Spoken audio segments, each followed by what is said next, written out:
Hello, आवाज़ आ रही है? आवाज़ आ रही है? हाँ। देखिए, अब तक हम लोगों ने पढ़ा उसका जो क्लासिफिकेशन था, कैसे कैसे हम लोग चेक करें 1 degree halo alkane, 2 degree halo alkane and 3 degree halo alkane. इसके अलावा हमने पढ़ा कि एलिलिक हैलाइड्स क्या होते हैं, एलिलिक हेलो एल्केन्स या फिर एलिलिक हैलाइड्स क्या होते हैं। फिर हमने पढ़ा बेंजाइलिक हैलाइड्स पर पढ़ा, फिर विनाइलिक हैलाइड्स पढ़ा और एरिल हैलाइड्स के बारे में पढ़ा। अब यहाँ पे हमारा क्लासिफिकेशन खत्म होता है। अब हम बढ़ेंगे मेथड ऑफ प्रिपरेशन की तरफ। अब देखेंगे कि आखिर में हेलो एल्केन का, सबसे पहले हम हेलो एल्केन के बारे में पढ़ेंगे, उसके बाद हम पढ़ेंगे method of preparation of hello arenes. हम देखते हैं कि यहाँ पे हेलो एल्केन का प्रिपरेशन कैसे कर सकते हैं, method of preparation of halo alkane. आइए देखते हैं। सबसे पहले हम अल्कोहल से बनाएंगे। किससे बनाएंगे? सबसे पहले हम अल्कोहल से प्रिपरेशन करेंगे इसकी। देखिए क्या करते हैं हम यहाँ पे अल्कोहल लेते हैं HCl और ZnCl2 की प्रेजेंस में क्या करते हैं, रिएक्शन कराते हैं। देखिए फ्रॉम अल्कोहल कह रहा है यहाँ पे, ये हमारा अल्कोहल हो गया, HCl के साथ रिएक्शन कराएंगे जेड। यहाँ पे R, बहुत से बच्चों को डाउट होता है R क्या है, तो R आपका एल्किल ग्रुप है, मतलब कि यहाँ पे आप CH3 C2H5 कुछ भी ले सकते हैं। अल्कोहल प्लस HCl और ZnCl2 के प्रेजेंस में रिएक्शन कराएंगे तो क्या आ जाएगा, आपका बन जाएगा RCl। ठीक है, एल्किल हाइड्राइड क्या होगा हमारा, ये जो हाइड्रोजन है, जो हमारा OH ग्रुप है वो क्या होगा, सब्स्टिट्यूट हो जाएगा। जो क्या हमारा जो OH ग्रुप है वो सब्स्टिट्यूट हो जाएगा और क्या होगा, यहाँ पे Cl आके लग जाएगा। देखिए ये जो हमारा OH ग्रुप है इसको क्या करेगा, Cl सब्स्टिट्यूट कर देगा, मतलब कि यहाँ पे Cl आके लग जाएगा। बाकी इसके साथ जो H है वो क्या करेगा, OH को लेकर के बाहर निकल जाएगा, तो बन जाएगा H2O। देखिए ना आप, R plus OH minus H plus Cl minus. तो आपको पता है ना कि हमेशा क्या होते हैं, अपोजिट चार्ज एक दूसरे को अट्रैक्ट करते हैं, आप ऐसे भी देख सकते हैं। तो R प्लस क्या हो जाएगा, Cl के साथ आ जाएगा और साथ में आपका ये दोनों साथ में निकल जाएंगे तो वाटर बन जाएगा। तो क्या बन गया, RCl प्लस वाटर बन गया। ठीक है, आइए अगला देखते हैं। कह रहा ROH प्लस PX3, अल्कोहल से बना रहे हैं। ये सारे हमारे जो मेथड ऑफ प्रिपरेशन है वो किसके साथ हैं, अल्कोहल के साथ है। देखिए अल्कोहल HCl ZnCl2 हमारा क्या बन गया, एल्किल हाइड्राइड बन गया, प्लस साथ में वाटर निकल गया। ठीक है, अब हम आगे चलते हैं। अल्कोहल है PX3 के साथ रिएक्शन। अच्छा, इसको मैं एक एग्जाम्पल के साथ बता दूं क्या, ताकि आप क्लियर हो जाओ कि ये आखिर में ROH है क्या। जैसे आप अगर ये ले लेते हो CH3OH और प्लस यहाँ पे HCl और साथ में तब यहाँ पे आपका ZnCl2 हम लेते हैं। अब रिएक्शन कैसे होगा, देखो ऐसे समझो कि ये जो OH ग्रुप है ना बेटा, वो क्या होगा, Cl से सब्स्टिट्यूट हो जाएगा, तो यहाँ पे OH क्या हो जाएगा, रिप्लेस हो जाएगा इसके हाइड्रोजन के साथ, और सॉरी यहाँ पे जो OH है वो रिप्लेस हो जाएगा क्लोरीन से। तो हमारा यहाँ पे प्रोडक्ट क्या बनेगा, CH3Cl और ये OH और ये H मिलके क्या निकाल देंगे, पानी बाहर निकल जाएगा। ठीक है, ठीक, आगे आइए। कह रहा है alcohol plus PX3, alcohol plus PX3, यहाँ पे कोई भी हाइड्रोजन ले सकते हैं आप, क्लोरीन या ब्रोमीन। ठीक है, यहाँ पे अल्कोहल, अब देखिए आप कंफ्यूज नहीं होएगा बिल्कुल भी। ROH मतलब कि आप यहाँ पे CH3 लेके ही आप रिएक्शन कराइएगा। ठीक, मान लीजिए यहाँ पे ROH है, PX3 के साथ रिएक्शन करा रही हूँ। अब यहाँ पे क्या होगा, फिर यहाँ पे जो OH ग्रुप है वो अब बहुत ही आसान है, OH हटाओ Cl लगाओ। इसका ट्रिक, शॉर्ट ट्रिक क्या है, OH हटाओ Cl लगाओ। आप ऐसे ऐसे लिख सकते हैं आप, ट्रिक क्या है, अगर आपको कहीं ROH दिख रहा है, चाहे कितना भी ज़्यादा, R का मतलब कितना भी कार्बन लगा दो, इसका रिएक्शन अगर HCl के साथ हो रहा है, PCl3 के साथ हो रहा है, PCl5 के साथ हो रहा है, रेड फॉस्फोरस प्लस Br2 के साथ हो रहा है, या फिर SOCl2 के साथ हो रहा है, इसका अगर रिएक्शन हो रहा है, आप क्या करिए, ROH मतलब आप यहाँ पे ले लीजिए CH3OH या फिर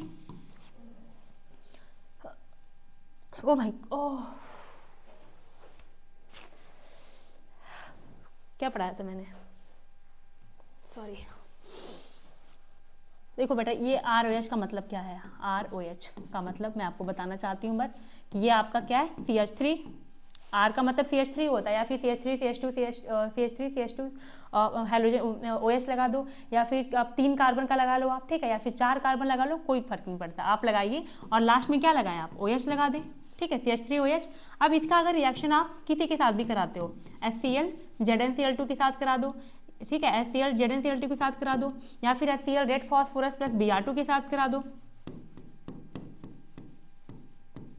या फिर CH3OH प्लस PCl3 के साथ करा दो, या फिर CH3OH PCl5 के साथ करा दो, या फिर आप CH3OH SOCl2 के साथ करा दो। ये मैं आपको शॉर्ट ट्रिक बता रही हूँ। क्या करेंगे, कुछ नहीं करना है, OH हटाइए, OH को हटाइए और क्या करिए, OH को हटाइए और Cl को लगा दीजिए। देखिए यहाँ पे भी HCl है, रेड फॉस्फोरस प्लस Br2 में यहाँ से Br चला जाएगा, यहाँ पे Cl है, यहाँ भी Cl है, यहाँ भी Cl है, यहाँ से आप Cl2, इसका एक अलग बना लीजिएगा, OH की जगह बस Br लगा लीजिएगा। फाइनली जो हमारे सबका क्या बनेगा, जो हमारा प्रोडक्ट बनेगा सबका यही बनेगा, CH3Cl। ठीक है, समझ में आया? मतलब कि आप अल्कोहल लीजिए, उसका रिएक्शन HCl के साथ करवाइए, PCl3 के साथ कराइए, PCl5 के साथ कराइए या SOCl2 के साथ कराइए, कुछ नहीं करना, शॉर्ट ट्रिक मैं बता रही हूँ। OH हटाइएगा, Cl लगाइएगा, हमारा क्या बन जाएगा, प्रोडक्ट बन जाएगा। OH हटा करके OH की जगह पे Cl लगा दीजिएगा, CH3Cl या फिर C2H5Cl, जितना आप कार्बन लेंगे उस हिसाब से बन जाएगा। ठीक है, प्रोडक्ट हमारा। आइए अब एक एक करके देखते हैं। अल्कोहल का अगर PCl3 के साथ रिएक्शन कराते हैं तो क्या बनता है, R मैंने बताया, OH हटाइए, Cl लगाइए और प्लस साथ में H3PO3 बन जाता है। ये हमारा, ये याद रखिएगा, बाई प्रोडक्ट को याद रखिएगा, बड़ा इंपॉर्टेंट है, एग्जाम में पूछ लेता है कई बार। अब यहाँ देखिए ROH प्लस PX5, क्या है PX5, मतलब आप ये X क्या ले सकते हैं, क्लोरीन या ब्रोमीन, दोनों में से कोई एक। ठीक है, अब यहाँ पे जो आप रिएक्शन कराएंगे अल्कोहल का PX5 के साथ, तो आप ऐसे देखिए, पहले एक मिनट, RO और H, ये तो मैंने अभी आपको शॉर्ट ट्रिक बताया ही है कि ROH है और कहीं पे भी हाइड्रोजन ग्रुप साथ में दिख रहा है तो आप OH को हटा करके क्या करिए, Cl लगा दीजिए। लाइए, मैंने लगा दिया। अब देखिए बाई प्रोडक्ट को कैसे निकालेंगे, ROH आप लिखिएगा PX5, आप बीच में लिख लीजिएगा PX3 हैलोजन और हैलोजन। अब हमारा देखिए एल्किल हैलाइड निकल गया, RCl बन गया। यहाँ पे मैं क्लोरीन या ब्रोमीन दोनों में से कोई लगा सकती हूँ, RX लगाती हूँ। अब देखिए, अब यहाँ पे साथ में क्या बना, POX3 बना। ठीक है, मतलब कि आप बाई प्रोडक्ट क्या बनेगा, POX3 बनेगा प्लस HX, क्या बन गया, H और X। ठीक है, तो ये हमारा क्या हो गया, आप ऐसे भी निकाल सकते हैं। आप डायरेक्टली अगर आपको कुछ समझ में नहीं आ रहा है तो ROH प्लस PX5 दिया है, मतलब क्लोरीन या ब्रोमीन हो सकता है, OH हटाइए, क्लोरीन लगाइए या फिर ब्रोमीन लगाइए। ठीक है, ये हमारा बाई प्रोडक्ट हो गया। अगला है हमारा अल्कोहल का रिएक्शन SOCl2 के साथ। बेटा ये सबसे इंपॉर्टेंट रिएक्शन है और सबसे अच्छा रिएक्शन है। ये जितने भी हम अल्कोहल के रिएक्शन पढ़ते हैं इसमें सबसे इंपॉर्टेंट है, सबसे अच्छा इसको इसलिए मानते हैं क्योंकि इसके जितने बाई प्रोडक्ट बनते हैं क्या होते हैं, सब गैस के फॉर्म में बनते हैं और वो क्या होते हैं, इवोपरेट हो जाते हैं। यहाँ देखें, आप इसका भी वैसे बना सकते हैं, जो मैंने आपको शॉर्ट ट्रिक बताया पहले वो देख लीजिए। OH को हटाइए, Cl लगाइए, RCl, ये तो बन गया। अब बाई प्रोडक्ट क्या बनेंगे, इसके लिए आप क्या करेंगे, आप इसको ऐसे लिख लीजिए, ROH, इसको अलग करके लिख लीजिए, फिर इसको लिख लीजिए, बीच में SO लिख लीजिए, Cl किनारे कर दीजिए। अब देखिए क्या बन रहा है, RCl SO2 और HCl, तो क्या बन गया, RCl के बाद बना SO2 और प्लस क्या बन गया, HCl बन गया। तो अब आप देखेंगे कि अल्कोहल का रिएक्शन जब हम कराते हैं SOCl2 के साथ तो हमारा प्रोडक्ट तो बन ही रहा RCl, साथ में SO2 बन रहा है जो कि हमारा सल्फर डाइऑक्साइड गैस होता है, और इसके अलावा हाइड्रोक्लोरिक एसिड मतलब HCl भी क्या होता है, हमारा गैस होता है। तो ये हमारे क्या होते हैं, वो दोनों इवोपरेट हो जाते हैं और हमको प्योर फॉर्म में एल्किल हैलाइड मिल जाता है। गैस क्या होते हैं, इवोपरेट हो जाते हैं और प्योर फॉर्म में हमको एल्किल हैलाइड मिल जाता है। ठीक है, ये था अब तक का हमारा अल्कोहल का रिएक्शन। अल्कोहल का रिएक्शन HCl से कराइए, ZnCl2 के प्रेजेंस में PX3 से कराइए, PX5 के साथ कराइए और SOCl2 के साथ कराइए, OH हटाइए और Cl लगाइए, प्रोडक्ट बन जाएगा। बाई प्रोडक्ट के लिए मैंने आपको ये बता दिया है कैसे करेंगे, और सबसे जो अच्छा तरीका इसमें से होता है SOCl2 मेथड से बनाने का होता है, क्योंकि उसमें गैस फॉर्म होते हैं और वो गैस इवोपरेट हो जाते हैं आसानी से और हमको एल्किल हैलाइड सिर्फ प्योर फॉर्म में मिल जाता है। ओके, आइए आगे चलते हैं। अब हम पढ़ेंगे एल्कीन से, फ्रॉम एल्कीन। किससे पढ़ेंगे, एल्कीन से कैसे होता है, आइए देखते हैं। बेटा देखिए, एल्कीन का रिएक्शन HX के साथ कराइए, HX का मतलब HCl ले लीजिए या फिर HBr ले लीजिए, कुछ भी ले लीजिए, एल्कीन है। अब बेटा ये बताइएगा, एल्कीन का रिएक्शन अगर यहाँ पे आप इसको मान लीजिए, ये आप इसको तोड़ लीजिए पहले, प्लस माइनस, ठीक है। अब यहाँ पे इसको भी आप देख लीजिए, H प्लस Cl माइनस। अब हमारा क्या होगा, ये जो हमारा प्लस वाला है इस पर क्या होगा, Cl आके लग जाएगा, और ये जो माइनस वाला है इसमें जो मैंने प्रोडक्ट बनाया है वो उल्टा बनाया, रुकिए आप कंफ्यूज हो जाएंगे, ये मैंने क्या कर दिया,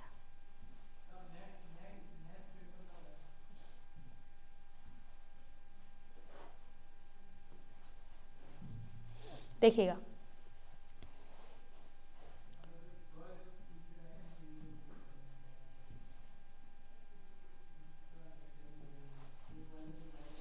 देखिए यहाँ पे मैंने H यहाँ पे लगाया है, H प्लस मतलब कि इसको माइनस पे दे दीजिए, इसको प्लस दे दीजिए। अब देखिएगा ये जो माइनस वाला है ये इसके पास आ जाएगा, और ये जो प्लस वाला है वो इसके पास आ जाएगा, ठीक है, और हमारा प्रोडक्ट बन जाएगा, ठीक है। मतलब एल्कीन से किस में कन्वर्ट हो जाएगा, वो एल्केन में, और साथ में हेलो एल्केन में कन्वर्ट हो जाएगा, ठीक है। एल्कीन का जब रिएक्शन HCl के साथ कराते हैं तो क्या बन जाता है, हेलो एल्केन, ओके, क्योंकि X ग्रुप क्या हो रहा है, लग जा रहा है। अब बेटा मान लो अगर इस 2 कार्बन के बजाय 3 कार्बन होता तो आप नेगेटिव पार्ट कहाँ लगाते। अब यहाँ पे हम देखेंगे मार्कोनिकॉफ रूल। अगर मान लीजिए carbon double bond carbon single bond carbon, ठीक है, इसका मैं कहती आप रिएक्शन करा दें HCl के साथ, ठीक है। तो आप क्या करते, सबसे पहले आप इसको ब्रेक डाउन करते H प्लस Cl माइनस, फिर आप इसको तोड़ेंगे। अब आप ये बताइए, अब यहाँ देखिए यहाँ पे CH2 है, तो इसको दोबारा लिख दो,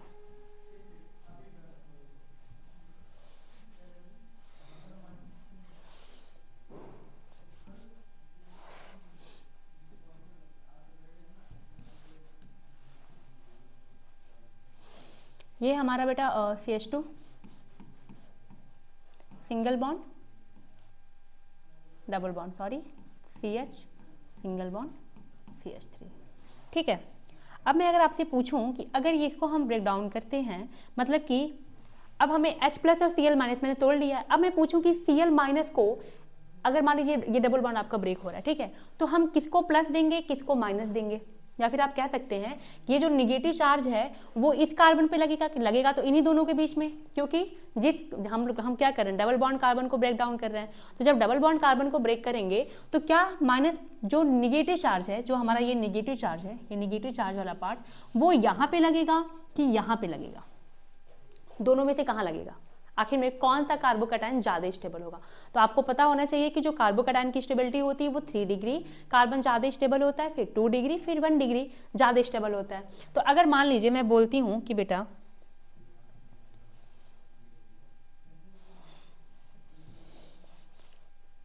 अगर मैं मान लो बोलती हूँ कि अगर इसको मैं ब्रेक डाउन करूँ और ये CH2 single bond C single bond CH3 बनता है, और फिर यहाँ पे एक अगर मान लो मैंने तोड़ा और अगर प्लस को मैंने यहाँ मतलब कार्बोकैटायन को यहाँ दे दिया और नेगेटिव चार्ज को यहाँ दे दिया, और दूसरे वाले को मैंने तोड़ा CH2 दोबारा, मतलब या तो हम ये इस तरह से कर सकते हैं, या तो हम कार्बोकैटायन को यहाँ रख सकते हैं और माइनस चार्ज को यहाँ रख सकते हैं। तो अगर मैं आपसे पूछूं कि बताइए ये 1 डिग्री वाला कार्बोकैटायन ज़्यादा स्टेबल है कि 2 डिग्री वाला कार्बोकैटायन ज़्यादा स्टेबल है, तो आप बताएंगे कि 2 डिग्री वाला कार्बोकैटायन ज़्यादा स्टेबल है। तो जो कार्बोकैटायन ज़्यादा स्टेबल होगा क्या करेंगे, वहीं पर हम नेगेटिव पार्ट लगा देंगे, ठीक है। या फिर आप सिंपल सा तरीका देख सकते हैं, आप पूरा लिखिए और ये देखिए कहाँ पे नंबर ऑफ हाइड्रोजन इन दोनों के बीच में नंबर ऑफ हाइड्रोजन कहाँ कम है। जहाँ पे नंबर ऑफ हाइड्रोजन कम होगा वहीं पे नेगेटिव पार्ट लग जाएगा। इन दोनों के बीच में कि कार्बन डबल बॉन्ड कार्बन है बेटा, और कार्बन डबल बॉन्ड कार्बन है, और इन दोनों के बीच डबल बॉन्ड है, यही टूटेगा। तो आप ये बताएं इन दोनों में से किसके पास नंबर ऑफ हाइड्रोजन कम है। तो यहाँ पे देखेंगे तो 2 हाइड्रोजन है, यहाँ पे देखेंगे तो 1 हाइड्रोजन है। तो जिसके पास नंबर ऑफ हाइड्रोजन कम होगा वहीं पे क्या होगा, नेगेटिव पार्ट अटैच हो जाएगा। यही आपका मार्कोनिकॉफ रूल है। या फिर अगर आप कार्बोकैटायन की स्टेबिलिटी के फॉर्म में देखना चाहते हैं, जो क्या होगा, जो कार्बन ज्यादा स्टेबल होगा, जो carbocation which carbocation is more stable. हाँ यही होगा बेटा, जो कार्बोकैटायन क्या होगा, ज्यादा स्टेबल होगा, क्या होगा, नेगेटिव पार्ट वहीं पे अटैच्ड हो जाएगा। यहाँ ये अब इन दोनों में आप देखेंगे आप या तो वैसे करिए या तो वैसे करिए कि इन दोनों के बीच में जिसके पास नंबर ऑफ हाइड्रोजन क्या होगा, कम होगा, वहीं पे आप क्या करेंगे, नेगेटिव पार्ट लगा देंगे। तो आप आइए देखिए CH2 CH3, यहाँ पे क्या करिए आप Cl को लगा दीजिए और यहाँ पे क्या करिए H को लगा दीजिए। ठीक है, ये हमारा प्रोडक्ट बन जाएगा। देखिए कैसे करेंगे, यहाँ पे हमने बताया कि जहाँ पे नंबर ऑफ हाइड्रोजन क्या होगा, कम होगा, वहीं पे नेगेटिव पार्ट लगा देंगे। ठीक है, क्योंकि वहाँ पे क्या है, कार्बोकैटायन की स्टेबिलिटी भी ज़्यादा है। आइए देखते हैं यहाँ पे CH2 सिंगल बॉन्ड हो गया, CH सिंगल बॉन्ड CH3। अब आप बताएंगे, हमने पहले भी बताया था कि जिसके पास क्या होगा, नंबर ऑफ हाइड्रोजन कम होगा। ए यार ये मैं क्या हो रहा है मुझे आज। ठीक है, अब बताएंगे कि क्या इसके पास या इसके पास, दोनों में से किसके पास नंबर ऑफ हाइड्रोजन कम है, इसके पास है। तो बस यहीं पे क्या करेंगे, आप Cl लगा देंगे और यहाँ पे हाइड्रोजन लगा देंगे। तो बस आप यही याद रखें, क्योंकि हमें तो जब मैंने पढ़ा था तो कार्बोकैटायन की स्टेबिलिटी से तो मुझे आया ही था कि जो 3 डिग्री कार्बोकैटायन है तो वहाँ पे लगाएंगे, फिर उसके बाद 2 डिग्री कार्बोकैटायन चेक करेंगे, फिर 1 डिग्री। अगर वो आपको समझ में नहीं आ रहा है तो सिंपल सा देखेंगे कि जिन 2 कार्बन के बीच में डबल बॉन्ड है उनमें से किसके पास नंबर ऑफ हाइड्रोजन कम है, जिसके पास नंबर ऑफ हाइड्रोजन कम है आप वहीं पे नेगेटिव पार्ट लगा देंगे। तो हमारा क्या बन जाएगा, प्रोडक्ट बन जाएगा। ठीक है, बस हमारा रिएक्शन हो गया। अब देखें यहाँ पे 3 कार्बन था, सेंटर वाले पे कार्बन के पास क्या था, नंबर ऑफ हाइड्रोजन कम था, वहीं पे क्या करेंगे आप, निगेटिव पार्ट लगा देंगे, हमारा प्रोडक्ट बन जाएगा। ठीक है, आइए आगे चलते हैं। स्पेस हो गया बेटा, 14 देख लीजिए। एडिशन ऑफ द हैलोजन, अगर मान लीजिए एल्कीन है और अगर आपका रिएक्शन में Br2 और कार्बन टेट्राक्लोराइड, इवन के आया नीट में ये क्वेश्चन पूछा हुआ है। तो नीट में ऐसे पूछा हुआ था कि आपका एल्कीन है और उसका रिएक्शन Br2 और CCl4 के साथ रिएक्शन करा रहे हैं, तो किस एडिशन, किस मैनर में ऐड होगा, सिन मैनर में एडिशन हो गया, फिर एंटी सिन मैनर में। तो याद रखेंगे कि Br2 का अगर कार्बन टेट्राक्लोराइड की प्रेजेंस में है तो जो एडिशन होता है वो कैसा होता है, एंटी सिन मैनर में एडिशन होता है। ठीक है,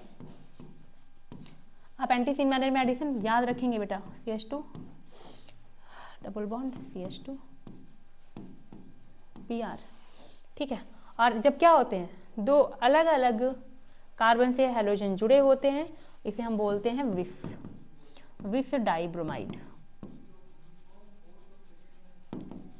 ठीक है, विस डाइब्रोमाइड। समझ में आया, इतना समझ में आया कि नहीं। एक हमने पहले पढ़ लिया अल्कोहल से मेथड ऑफ प्रिपरेशन के बारे में। ठीक है, और फिर यहाँ पे हमने पढ़ लिया एक इसके पीछे मैंने पढ़ा एल्कीन के बारे में, सॉरी ये ब्लैंक रह गया बेटा, हम सॉरी। एल्कीन के बारे में पढ़ा हम लोगों ने, एल्कीन से मेथड ऑफ प्रिपरेशन के बारे में देखा, एल्कीन का रिएक्शन HX के साथ कराया और ब्रेक डाउन करके H और X को जोड़ दिया। और अगर क्या है, अनसिमेट्रिकल एल्कीन है, मतलब क्या है, मतलब कि 3, मतलब एंटी सिन, सॉरी, और नंबर में अगर कार्बन है एल्कीन का तो आप वहाँ पे क्या करेंगे, नेगेटिव पार्ट वहाँ अटैच कर देंगे। डबल बॉन्ड कार्बन के, जिन 2 कार्बन के बीच में डबल बॉन्ड प्रेजेंट है तो उस कार्बन के पास नेगेटिव पार्ट अटैच करेंगे जहाँ पे नंबर ऑफ हाइड्रोजन कम होगा, प्रोडक्ट आपका बन जाएगा। फिर आपको मैंने बताया कि अगर एग्जाम में Br2 या फिर Cl2 के साथ कार्बन टेट्राक्लोराइड आता है तो आप बताएंगे, एग्जाम में पूछता है सिन मैनर में एडिशन है या एंटी सिन मैनर में एडिशन है, तो आप बताएंगे एंटी सिन मैनर में एडिशन है। यहाँ पे मैं लिख देती हूँ एंटी सिन मैनर में एडिशन है। ओके, एंटी सिन मैनर एडिशन।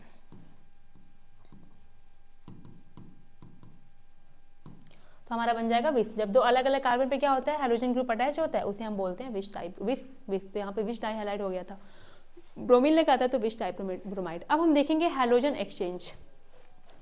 तीसरे टाइप का जो मेथड ऑफ प्रिपरेशन है वो है halogen exchange method.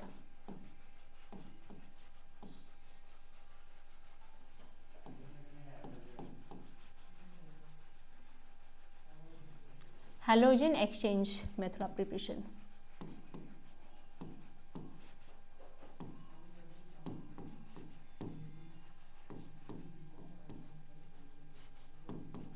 Halogen exchange method of preparation, देखिए आपको जो नेम्ड रिएक्शन से भी क्वेश्चन आएंगे बेटा, जैसे जो मैं आपको पढ़ाने जा रही हूँ वो नेम्ड रिएक्शन ही है, फिंकल-स्टीन रिएक्शन इसे बोलते हैं।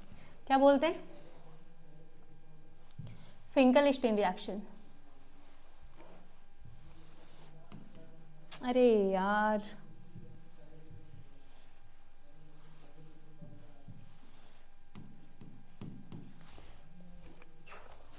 पहला रिएक्शन है फिंकल-स्टीन रिएक्शन। 1 मिनट बेटा रुक जाओ। हाँ बेटा, फिंकल-स्टीन रिएक्शन FINK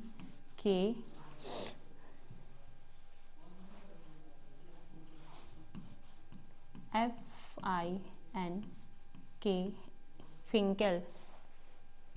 भाई स्पेलिंग मिस्टेक हो जाए तो माफ़ करना आप लोग।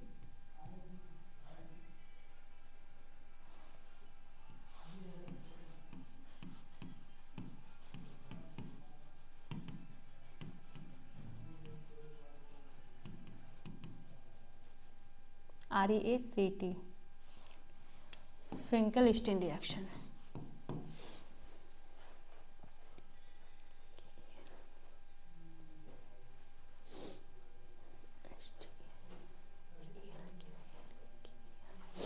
स्पेलिंग तो सही है ना यार, FIN फिंकल, FIN, एक मिनट,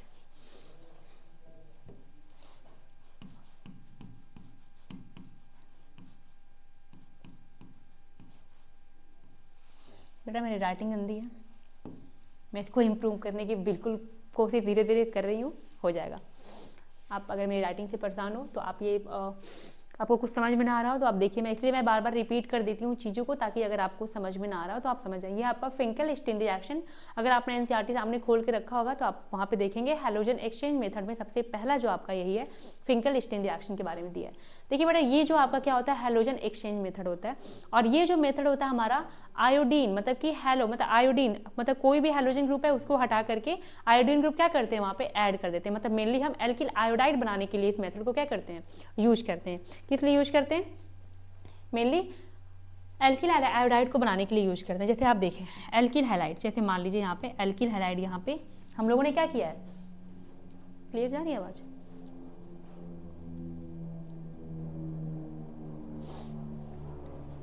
हाँ क्लियर है, क्लियर है।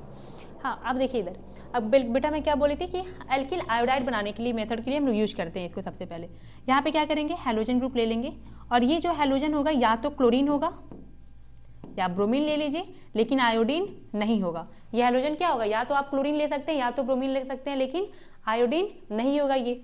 अब इसका रिएक्शन करा देंगे पोलर OA प्रोटिक मीडियम में, जैसे कि सोडियम आयोडाइड के साथ। आप याद रखेंगे एल्किल हैलाइड लेंगे, ये हैलोजन क्लोरीन हो सकता है, ब्रोमीन हो सकता है, इसका रिएक्शन कराएंगे हम लोग सोडियम आयोडाइड की प्रेजेंस में, ठीक है। फिर इसके बाद जो हमारा प्रोडक्ट बनता है वो बन जाता है, देखिए यहाँ पे कुछ नहीं होता है, यहाँ वाला जो हैलोजन ग्रुप है वो रिप्लेस हो जाता है और आयोडीन आके क्या होता है यहाँ पे लग जाता है। तो हमारा क्या बन जाता है, RI, और प्लस सोडियम क्या होता है, X के साथ बाहर निकल जाता है, चाहे वो हमारा X क्या हो, चाहे वो क्लोरीन हो, चाहे क्या हो, ब्रोमीन हो। समझ में आ रहा है कि नहीं, समझ में आया। फिंकल स्टीन रिएक्शन में क्या होगा, सबसे पहले हम लोगों ने एल्किल हैलाइड लिया, हैलाइड में क्लोरीन था, ब्रोमीन था, साथ में NaI सोडियम आयोडाइड को यूज किया, ठीक है। और इसके साथ यहाँ पे हम क्या लिखते हैं, सोडियम आयोडाइड के साथ रिएक्शन कराते हैं, और इसका रिएक्शन कराते हैं पोलर A प्रोटिक मीडियम में, या तो एसीटोन डालते हैं या तो आपको DMSO रहेगा, ठीक है। एग्जाम में कहेगा या तो एसीटोन के प्रेजेंस में करा रहे हैं या तो DMSO के प्रेजेंस में करा रहे हैं, डाइमिथाइल सल्फोऑक्साइड करके यही होता है DMSO का मतलब। अब देखिए यहाँ पे कुछ नहीं हुआ, एल्किल हैलाइड था, यहाँ पे हैलोजन था, क्लोरीन और ब्रोमीन। देखिए यहाँ पे हम हैलोजन से ही हैलोजन बनाने का मेथड है ये, इसलिए इसका नाम ही है halogen exchange method of preparation. Halogen group था ये। अब यहाँ पे हमने इसको रिएक्शन करा रहे हैं सोडियम आयोडाइड के साथ एसीटोन या DMSO के प्रेजेंस में, ठीक है।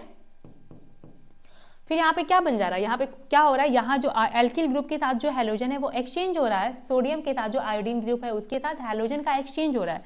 ये वाला जो हैलोजन था क्लोरीन या ब्रोमीन हो सकता है, ये क्या हो रहा है, एक्सचेंज हो जा रहा है, सोडियम के साथ चला जा रहा है, और जो सोडियम के साथ आयोडीन है वो एल्किल ग्रुप के साथ आ जा रहा है। तो हमारा बन जाएगा एल्किल आयोडाइड। क्या बन जाएगा, एल्किल आयोडाइड, ठीक है। और इसके अलावा क्या बना है, सोडियम हैलाइड बन जा रहा है। और ये रिएक्शन किसके प्रेजेंस में होता है, पोलर A प्रोटिक मीडियम, जैसे एसीटोन के प्रेजेंस में या फिर DMSO के प्रेजेंस में, ठीक है। समझ में आया, ये हमारा ये क्या हुआ, फिंकल स्टीन। इसके रिएक्शन का नाम क्या है, फिंकल स्टीन रिएक्शन। जहां पे हम एल्किल हैलाइड लेते हैं, वो हैलोजन आपका क्लोरीन हो सकता है या ब्रोमीन हो सकता है, उसका रिएक्शन कराते हैं हम सोडियम आयोडाइड की प्रेजेंस में, और इसके साथ हम एसीटोन लेते हैं या फिर DMSO लेते हैं तो हमारा जो प्रोडक्ट बनता है वो एल्किल आयोडाइड बनता है, क्योंकि जो सोडियम आयोडाइड हम लिए थे वो आयोडीन जो है हैलोजन के साथ खुद को एक्सचेंज कर लेता है जो एल्किल ग्रुप के साथ लगा हुआ है, और फाइनली क्या होता है, हमारा प्रोडक्ट बन जाता है एल्किल आयोडाइड। देखिए एल्किल हैलाइड सोडियम आयोडाइड, कुछ नहीं करना है, कुछ नहीं करना है, बस आप शॉर्ट ट्रिक में याद रखेंगे कि ये जो हैलोजन ग्रुप है क्या होगा, आयोडीन के साथ एक्सचेंज हो जाएगा, ये आयोडीन यहाँ हैलोजन वहाँ, हमारा प्रोडक्ट RI बन जाएगा प्लस सोडियम हैलाइड निकल जाएगा। ओके, और मेनली हमको क्या बनाना था, एल्किल आयोडाइड बनाना था। बट आप जो पढ़ेंगे अगला हमारा हैलोजन एक्सचेंज मेथड में है स्वार्ज रिएक्शन, जहाँ पे हम फ्लोराइड बनाने में यूज करते हैं, उसके बाद खत्म हो जाएगा मेथड ऑफ प्रिपरेशन। फिर हम पढ़ेंगे हेलो एरीन्स का मेथड ऑफ प्रिपरेशन, फिर हम प्रॉपर्टी पे चलेंगे। ओवरऑल 4 से 5 लेक्चर में ये चैप्टर आपके पूरे खत्म हो जाएंगे। जितना पढ़ाया जा रहा है उसको पढ़ते रहिए, NCERT को बार बार रिवाइज करते रहिए और अपनी पढ़ाई पे ध्यान दीजिए, ठीक है। बहुत अच्छे से पढ़िए और बहुत अच्छे से, इतना अच्छे से पढ़ाई करिए कि 12th के बाद जो आपको कॉलेज आप चाहते हैं, BHU चाहते हो, JNU चाहते हो, दिल्ली यूनिवर्सिटी चाहते हो, जो भी कॉलेज चाहते हो आप वहाँ पे एडमिशन लीजिए और ज़िंदगी एंजॉय करिए पढ़ते हुए, और ज़िंदगी में देश के लिए कुछ करिए, अपने आप के लिए भी कुछ अच्छा करिए। चलिए बाय, थैंक यू।